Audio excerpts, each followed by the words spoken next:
My coworker for 90% of my shifts is this other woman, and I've been working at Dollar Tree for a few years. I work from the afternoon till close 5 days a week, so I hardly ever have time to hang out with friends. Even when I do, the job is so soul-crushing that I lack the energy. Karen isn't as horrible as a stereotype Karen, but I believe that after she reaches middle age, she and I won't get along well at work. I'll just say that most days, it's just the two of us running the company, doing all the work, while our boss sits in his office doing nothing. He's even present. On a Sunday night, everything went according to plan. An hour before closing, the boss had already left. Karen was operating the register and I was sweeping the aisles in an attempt to get ahead of our closing duties. This aisle was in the center of the store, so I could see right to the entrance. When I looked down the aisle to see who had entered, I saw one of the most unsettling things ever. A man who looked insane, holding a huge machete at his side, and worse, he was staring right at me. The store was almost empty, with only fluorescent lights, dingy white tiles, and the same shelves I have to stock every single day. He appeared to be standing directly by the register, but it didn't appear that Karen was there, so I assumed she had gone to the restroom. I was alone with this man, who might have been more than 50 feet away, but there was no one or anything in our way. I was afraid, so I stopped sweeping and refused to take my eyes off him, hoping he would turn away, but he didn't. We stared at each other for nearly a minute before he suddenly bounded forward, running so quickly that he closed nearly half of the distance between us before I could react. I thought about what I could do to prevent him from entering, so I swept everything off my boss's desk, flipped it on its side long ways, and jammed it up against the door. This was something I would have struggled with on any other occasion, but the adrenaline in my blood unlocked more strength than I ever thought I had seconds before I thought the door would surely be chopped. I pushed my entire body weight into the door, trying to keep him from getting in as I fumbled in the dark and finally found the lock, so I flipped it and stepped back. After a moment later, the machete came right through the door, and I screamed in panic, watching it hack through the cheaply made door. To fragments, the hacking abruptly stopped, and there was silence once more. It was so silent that I could hear myself crying, and at last I had the impulse to get out my phone and call 911. There is a man at the Dollar Tree attempting to kill me with a machete. Please help me. When I realized that the man had left me because he had found another target and she was yelling for her life, I started crying and hiding in the corner of the store. The 911 operator asked me questions, but I soon lost all hearing of them except the noises coming from the other side. The screaming finally ended in a dim corner of the building, and I wasn't sure if I should go outside and assist or wait for the police. I thought he would return for me, but he never did. I felt like I was just waiting to suffer the same fate as my coworker. After several minutes of terror in the office, some police officers finally knocked on what was left of the door and got me out. Unfortunately, as they escorted me out of the store, I saw what that man had done. I saw what was left of Karen, her body in pieces, mangled and torn up. I didn't know if he was still there, so I just stood there, frozen in the room, perplexed by everything that was happening. I collapsed in shock and puked on the floor immediately, and the police had to carry me out. An hour later, they discovered the killer, who was only a few blocks away. When they asked me if I knew Karen or had any connection to him, I replied that I had never seen him before. He simply came into my workplace one day and decided he was going to kill the first person he saw. I don't understand. There was no motive at all. It was just evil.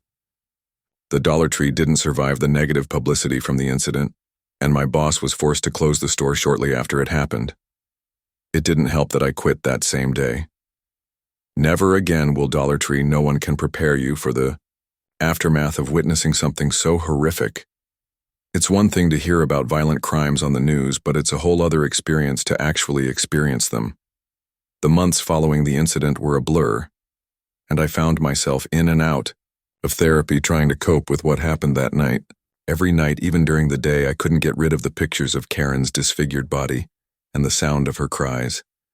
I was always on edge, watching over my shoulder for everything that may go wrong. I struggled to fall asleep for weeks at a time. When I finally managed to fall asleep, I was tormented by dreams because every time I closed my eyes I saw that man's face, his untamed eyes, fixed on mine. and the machete glinting beneath the store's fluorescent floor lights. It was impossible to describe the extent of the fear and trauma I experienced, so I stopped going out. Even the most routine activities like going to the grocery store or walking down the street filled me with anxiety because every stranger I passed could be a potential threat awaiting the police investigation. I also had vivid, unsettling dreams about being chased, trapped, or worse, reliving that night over and over. Continued even though they never found a reason why the man had targeted us. He had no violent past, no relationship to Karen, and no connection to the Dollar Tree. It seemed as though he had snapped that day under the influence of an inexplicable force, and the incomprehensibility of it all made it even more difficult to comprehend. There was no explanation, no closure, only chaos. After the store closed, my boss contacted me a few times to offer his condolences and to discuss how difficult the whole ordeal had been for him. However, I was unable to sympathize with him because he had been hiding in his office for the majority of my shifts, ignoring the fact that Karen and I were always overworked and understaffed, and on the night of the attack, he wasn't even present. His absence didn't make him complicit, but it made things easier. Eventually, I became aware that I couldn't continue living in the same city where the incident had happened, because everything there brought back memories of that night, including the Dollar Tree, the customer service positions I applied for, and the entire town. I packed up and moved out of state in the hopes that a new beginning would help me recover. It wasn't easy, and the fear didn't go away just because I had moved, but gradually, the nightmares began to lessen. I still have bad days, but they're becoming fewer and farther between now. Therapy and connecting with other survivors of traumatic events made a huge difference. Distinction. Reflecting on the past, I acknowledge how fortunate I am to have lived. The experience changed me in ways I never would have imagined, but I'm learning to live with it little by little. The world is a scary place, but I refuse to let that night get to me. Karen wasn't as fortunate, so I've tried to honor her memory in small ways like giving to charities in her name or staying in touch with her family. I'm still figuring out what the remainder of my life will hold, but I know that I'm stronger now that I've experienced the worst, and the fact that I managed to go through it must be a testament to that. Everything is $1 at Dollar Tree, where I work right now, albeit late goods do cost more. About $125 anyhow. This story is from about 2 months ago. I work part-time, and as a woman I balance a variety of shifts. Sometimes I open the store early in the morning and other times I stay until late at night. I've been trained to handle a variety of tasks, from stocking shelves to operating the cash register. One Saturday I was scheduled to start work at around 1 p.m. I worked as a cashier for a few hours when I initially got there because there were 2 other staff members to cover the registers. I was restocking a shelf in the back of the store for about 5 minutes when I finished and started to leave, when I noticed a man standing near the back corner. He stopped me as I was walking past, initially asking for help, but soon his remarks turned inappropriate and he tried to hit on me. I wasn't interested, so I tried to brush him off. We were a little busy but not overwhelmed, and it was probably around 4:00 p.m. However, he continued to make me feel more and more uncomfortable. He was rather short, had dark hair, and had a thin build. Although he didn't seem particularly dangerous because there were other customers and co-workers nearby, I still felt uneasy. I tried to leave, but he followed me, his voice lowering as he asked me what I was having trouble with and asked what my problem was. I went to a colleague for help, but the man continued to follow, still talking quietly. I told him to stop raising my voice and asked him to leave me alone, but he didn't back off, so my co-worker stepped in, and when he didn't back off, I felt a wave of relief. We periodically deal with strange clients. After he left, I resumed my duties, and the following few hours went without a hitch. I worked at the register for a few hours again before switching responsibilities with another employee. By that point, my shift was almost over and it was already around 8 p.m. The store had calmed down significantly, so I made the decision to straighten up some shelves because I like to do that and make things look nice. Normally, we only do this when the store is really quiet. I went to the store's far back end where there was nobody in the aisle. and there was a lot of stuff that needed to be organized. I spent maybe 2 or 3 minutes working on one of the shelves when I heard something to my right. There were 2 big boxes in the aisle, probably filled with toy balls or something similar, but they were nearly empty. I looked around and was shocked to see the same man from earlier emerge from one of the boxes. I couldn't believe my eyes. He had been hiding inside it. Before I could react, the man jumped out of the box, his eyes fixed on me, and he began to walk toward me. I backed away, thinking he must be insane. Now that I was in the nook of the store, I asked him what he was doing, but he remained silent and continued approaching. I snatched one of the baskets from the neighboring pile, and when the man was within 5 feet of me, I used it as a shield, holding it out in front of me. I yelled at him to stop, and he told me to calm down. I hoped my colleague would hear me. With just the basket between us, the man stood there and asked me to leave the store with him. I refused, but he persisted, and just then I heard my colleague coming. As she went down the aisle, the man told her to leave, and my colleague threatened to call the police. The man took a few steps away from me in her direction, and we both asked him to leave again and again before he eventually left the store, vanishing along the way. We were both concerned that he might return or be waiting for us outside the store, so my colleague watched the door while I looked inside and saw that no one else was there. For our own safety, we decided to lock the door and close early. Undie called the police, reported the incident, and described the man to them. They searched but were unable to locate him. After that, we went home and told our other co-workers about the situation. Fortunately, I haven't seen the man since he was barred from the store, and I hope he never returns. When my daughter Sarah was in high school, she worked with me as a manager at Dollar Tree. We would joke about and assist customers throughout our shifts. Those were the good times. But once she moved out, she got my only real issue. At work is a guy named Trevor. He was already there when I became a manager, and I never understood how anyone could have hired him from the beginning.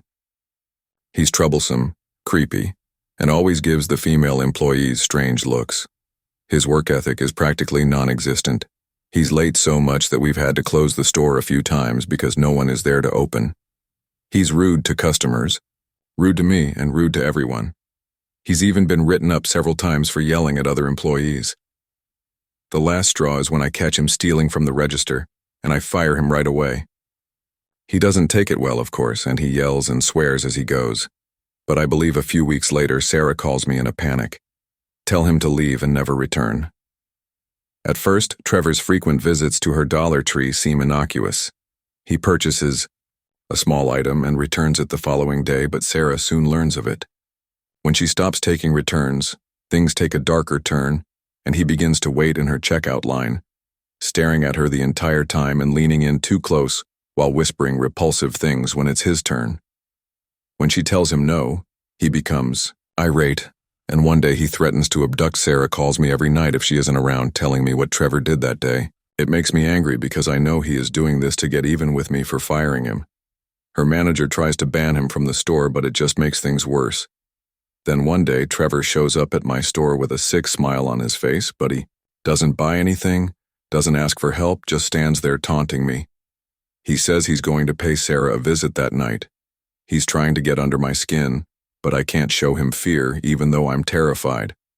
I text Sarah to warn him, but she doesn't respond, so I can't concentrate. After that, I leave the store because I have a gut feeling that something is seriously wrong. I drive to Sarah's Dollar Tree and hear loud noises coming from inside. I rush to the door, but before I can get inside, Trevor runs out and tackles me to the ground, putting his hands around my throat for a brief moment. I think it's over because I don't care about myself. All I can think about is Sarah. I struggle, but my strength is ebbing, and just as I'm about to give up, someone yells, and Trevor releases himself.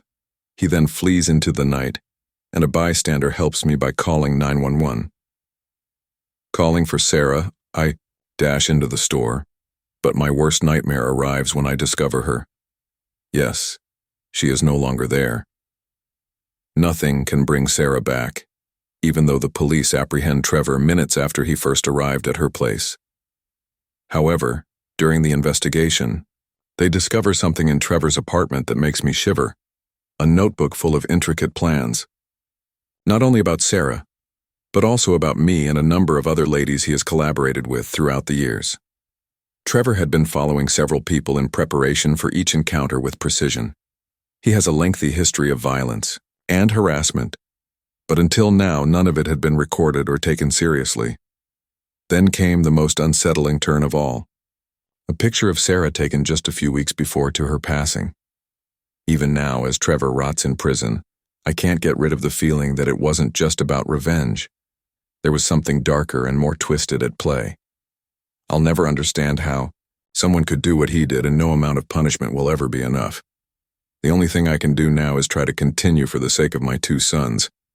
But part of me died that night with Sarah, and I don't think I'll ever get it back. Trevor hadn't just targeted her at random after being fired when she was still working for me at my store.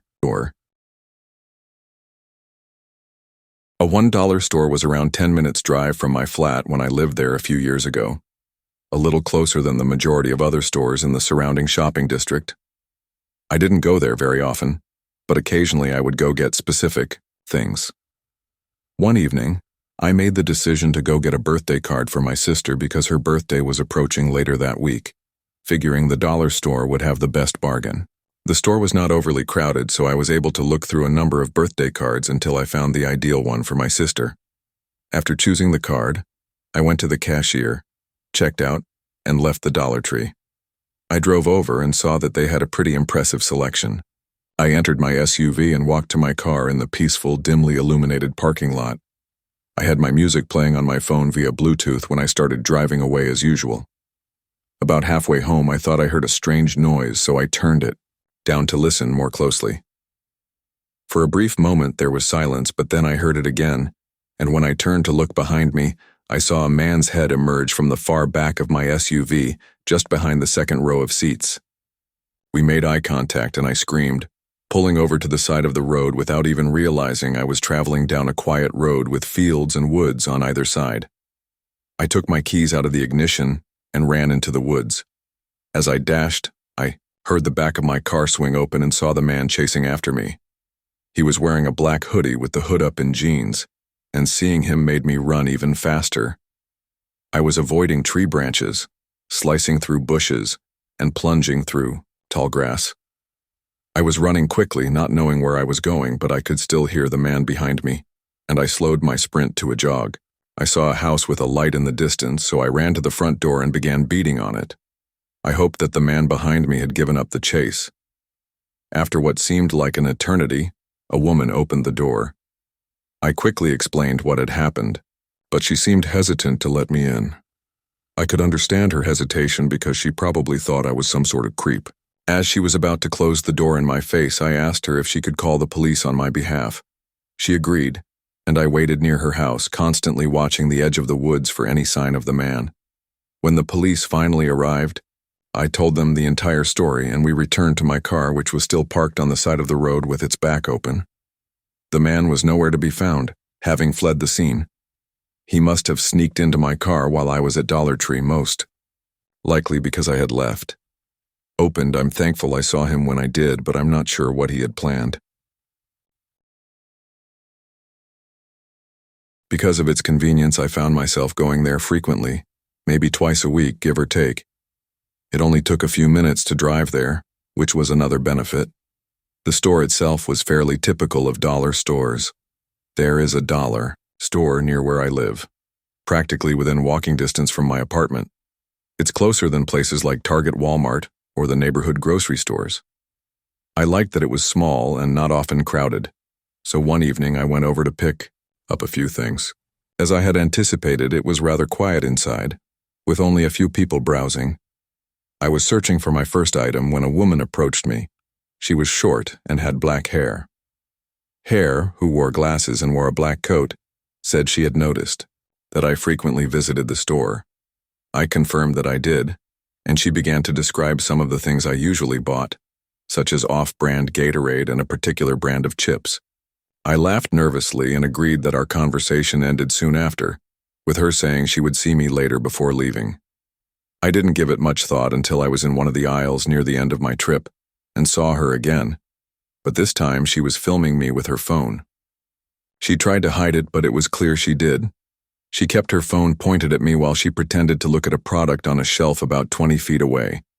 I was perplexed and thought about confronting her, but I decided to just finish my shopping and go. As I was leaving, I noticed that she was angling her phone to keep me in sight, and when I looked over, she swiftly moved it away. I considered confronting her once more, but I decided against it because, strange as it was, it didn't really bother me as long as it didn't happen again. I checked out, paid for my things, and left the store. The woman didn't follow me. Instead, she stayed inside. A few days later, I returned, and I had largely forgotten about the odd woman. I didn't notice her at all during this visit, but she was there again about a week after our first encounter. This time, the store was very quiet, and when I walked in, I didn't see her inside, so I continued shopping. As I got closer to the front of the store, I looked out the windows and saw her standing next to my car in the parking lot. She appeared to be filming or taking pictures, and she even got close enough to take pictures of my license plates. I decided to leave after checking out while watching her. She attempted to open one of my car doors, but it was locked, so I hurried out of the store and saw her duck behind me as I left. There's another vehicle in the parking lot. I called out to her, asking what she was doing near my car, but she didn't answer. Since I knew she was hiding behind a car about 30 feet away, I chose not to approach her and instead got in my car and drove home. After that eerie experience, I made the decision to stay away from the dollar store for a while, and I haven't been back in about 6 months. I hope that won't change. Banner. Whether it was staying up late for work or simply browsing through her phone, Carrie had always been a night owl who enjoyed the peaceful seclusion of the late hours. Distinct, the streets were almost empty as Carly pulled into the tiny parking lot. The fluorescent lights of the Dollar Tree flickered in the distance, casting long, distorted shadows on the pavement. It seemed strange that a place like this would be open so late, but she shrugged. It was getting close to midnight when she realized she was out of some necessities for the house, like paper towels, detergent, and a few snacks.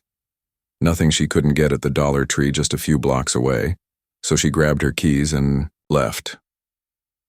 It's convenient, she reasoned. A bell sounded softly overhead as the glass door was pushed wide, and the interior looked exactly like all other Dollar Trees. There were aisles of shelves filled with inexpensive, vibrantly colored goods, beneath harsh, flickering lights, but something didn't feel right. Not even a cashier at the front desk was present. After a brief pause, Carly made the decision to hasten her packing and head out as she proceeded down the first aisle. The store's silence felt unsettling. Usually there would be music or the distant chatter of patrons, but tonight there was nothing but the buzzing of the overhead lights. Carly's footfall sounded strangely, as though the store were much bigger than they were. She picked up the detergent and paper towels and went. She was walking toward the snack aisle when she noticed something odd. One of the aisles appeared longer than it should have been, and it extended far into the back of the store. She was confused when she first entered, so she stopped to look around, thinking that she had misjudged the store's size. She muttered, shaking her head. I must be tired. But the farther she went, the more things seemed to change. The aisles, which had been well lit when she entered, were now dimming, with the light above them flickering intermittently, and the shelves themselves were now lined with strange antique items instead of cheap plastic toys or cleaning supplies. Rusty implements, books that have faded, and even dolls that appear old with watery eyes and fractured faces. Carly scowled, her heart starting to race, thinking, this isn't right.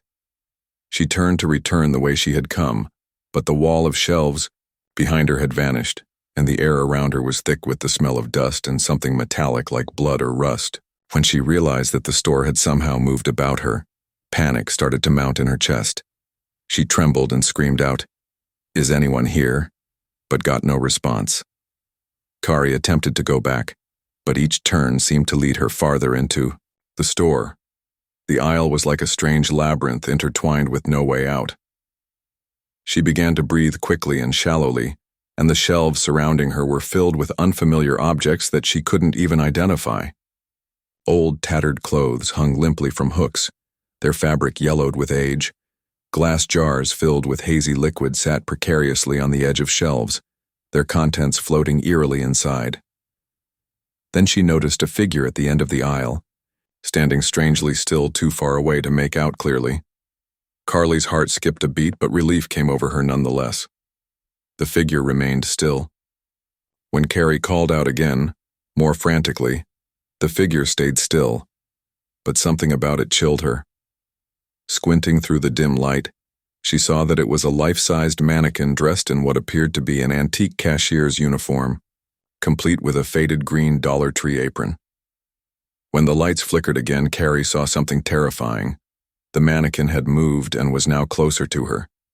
Its head was tilted slightly, its blank glass eyes peering down the aisle at her, slanted to the opposite side, and its arms appeared to have moved as if it had begun to approach her. Without thinking, Carly ran down the aisle, her feet slapping against the tile floor, the shelves around her starting to close in, the walls narrowing as if the store was collapsing in on her, and she heard the lights flickering again. The mannequin was even closer now at the end of her aisle, its hand outstretched as if reaching for her. She screamed and turned to run, but the aisle in front of her had twisted again, becoming an unimaginably long, narrow corridor that stretched far into the dark. In front of her was a checkout counter, but as she got closer, she realized something was seriously wrong. The cashier behind the counter wasn't human. Her skin was pale and waxy, her eyes were lifeless and blank like mannequins, her teeth were unnaturally white and sharp, and she asked, "Find everything you need." Her voice was low and distorted, echoing unnaturally through the store. She didn't dare look back, and her lungs burned as she ran, the air getting colder with each step. Carly staggered back, her mind whirling, and she started running again. However, the mannequin was in her way, obstructing her passage. It had moved incredibly quickly, its plastic hands raised and curled like claws, and its glass eyes were fixed on hers, as if they could see right into her soul. The lights flickered once more, but this time they didn't turn back on, and everything turned completely black. Carly's cry reverberated around the deserted shop as the oppressive darkness engulfed everything. Everything was in order when the shop manager arrived at the Dollar Tree the following morning. The floors were spotless, the shelves were filled, and the cash register was balanced. But something seemed strange, and he was unable to pinpoint it as he performed his routine duties. During his rounds, he saw a brand-new mannequin near the front door that he had forgotten existed previously. It wore a green apron and had glassy, empty eyes like the other staff members. There was something familiar about its face. The manager gazed at it for a long moment. Minute unnerved, then shook his head and left Carly's car sitting outside. The driver's door was left open in the parking lot, leaving a small jar inside. The store's lights momentarily flickered before going back to normal, and the mannequin near the door was silently staring blankly, expression concealing the horror of what had happened the previous evening.